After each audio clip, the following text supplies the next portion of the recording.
सभी प्रियजनों को मेरा नमस्कार। आज हम कार्तिक मास के महात्म के छठे अध्याय का पाठ करेंगे। जय श्री कृष्णा, राधे राधे। सुनिए कार्तिक मास महात्म का छठा अध्याय। जिसके सुनने से सब पाप नाश हो जाए, कार्तिक महात्म का लिखूं छठा अध्याय। नारद जी बोले, जब 2 घड़ी रात बाकी रहे, जब तुलसी की मृति का वस्त्र और कलश लेकर जलाशय पर जाए, कार्तिक में जहाँ कहीं भी प्रत्येक जलाशय के जल में स्नान करना चाहिए। गर्म जल की अपेक्षा ठंडे जल से स्नान करने से 10 गुना पुण्य होता है। उससे 100 गुना पुण्य बाहरी कुएं के जल में स्नान करने से होता है। उससे अधिक पुण्य बावड़ी में और उससे भी अधिक पुण्य पोखर में स्नान करने से होता है। उससे 10 गुना झरनों में और उससे भी अधिक पुण्य कार्तिक में नदी स्नान करने से होता है। उससे भी 10 गुना पुण्य वहां होता है जहां 2 नदियों का संगम हो, और यदि कहीं 3 नदियों का संगम हो तब तो पुण्य की कोई सीमा ही नहीं है। स्नान से पहले भगवान का ध्यान करके स्नानार्थ संकल्प करना चाहिए। फिर तीर्थ में उपस्थित देवताओं को क्रमशः अर्घ्य, आचमनीय आदि देना चाहिए। अर्घ्य आचमन मंत्र इस प्रकार है। हे कमलनाथ, आपको नमस्कार है। हे जलाशायी भगवान, आपको प्रणाम है। हे ऋषिकेश, आपको नमस्कार है। मेरे दिए गए अर्घ्य को आप ग्रहण करें। वैकुंठ, प्रयाग तथा बद्रिका आश्रम में जहाँ कहीं भगवान विष्णु गए, वहां उन्होंने 3 प्रकार से अपना पांव रखा था। वहां पर ऋषि वेद यज्ञों सहित सभी देवता मेरी रक्षा करते रहे। हे जनार्दन, हे दामोदर, हे देवेश, आपको प्रसन्न करने हेतु मैं कार्तिक मास में विधि विधान से ब्रह्म मुहूर्त में स्नान कर रहा हूँ। आपकी कृपा से मेरे सभी पापों का नाश हो। हे प्रभु, कार्तिक मास में व्रत तथा विधि पूर्वक स्नान करने वाला मैं अर्घ्य देता हूँ। आप राधिका सहित ग्रहण करें। हे कृष्ण, हे बलशाली राक्षसों का संहार करने वाले भगवान, हे पापों का नाश करने वाले, कार्तिक मास में प्रतिदिन दिए हुए मेरे इस अर्घ्य द्वारा कार्तिक स्नान का व्रत करने वाला फल मुझे प्राप्त हो।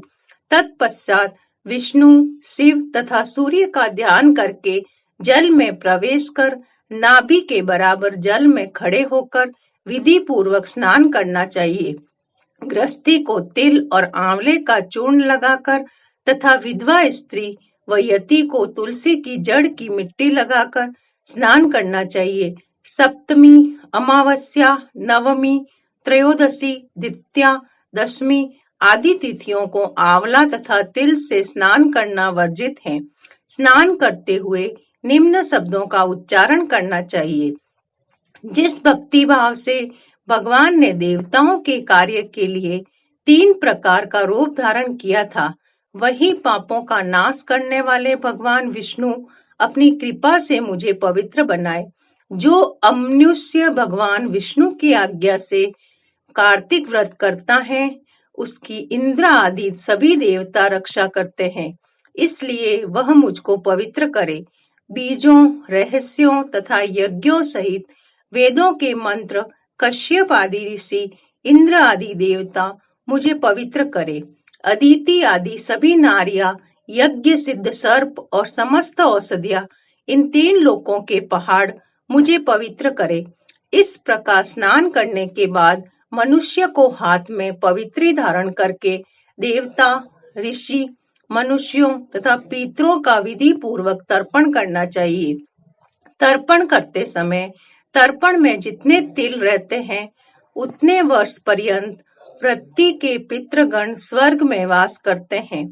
उसके बाद व्रती को जल से निकलकर शुद्ध वस्त्र धारण करने चाहिए। सभी तीर्थों के सारे कार्यों से निवृत्त होकर पुनः भगवान विष्णु का पूजन करना चाहिए। सभी तीर्थों के सारे देवताओं का स्मरण करके भक्ति पूर्वक सावधान होकर चंदन, फूल और फलों के साथ भगवान विष्णु को फिर से अर्घ्य देना चाहिए। अर्घ्य के मंत्र का अर्थ इस प्रकार है। मैंने पवित्र कार्तिक मास में स्नान किया है। हे विष्णु, राधा के साथ आप मेरे दिए अर्घ्य को ग्रहण करें। तत्पश्चात चंदन, फूल और तांबूल आदि से वेद पाठी ब्राह्मणों का श्रद्धा पूर्वक पूजन करें और बारंबार नमस्कार करें। ब्राह्मणों के दाएं पांव में तीर्थों का वास होता है, मुंह में वेद और समस्त अंगों में देवताओं का वास होता है। अपने कल्याण की इच्छा रखने वाले मनुष्य को इनका न तो अपमान करना चाहिए और न ही इनका विरोध करना चाहिए। फिर एकाग्रचित होकर भगवान विष्णु की प्रिय तुलसी जी की पूजा करनी चाहिए। उनकी परिक्रमा करके उनको प्रणाम करना चाहिए। हे देवी, हे तुलसी, देवताओं ने ही प्राचीन काल से तुम्हारा निर्माण किया है और ऋषियों ने तुम्हारी पूजा की है। हे विष्णु प्रिया तुलसी, आपको नमस्कार। आप मेरे समस्त पापों को नष्ट करो। इस प्रकार जो मनुष्य भक्ति पूर्वक कार्तिक व्रत का अनुष्ठान करते हैं, वे संसार के सुखों का भोग करते हुए अंत में मोक्ष को प्राप्त करते हैं। इस प्रकार कार्तिक मास के महात्म का 6वां अध्याय समाप्त हुआ। राधे राधे।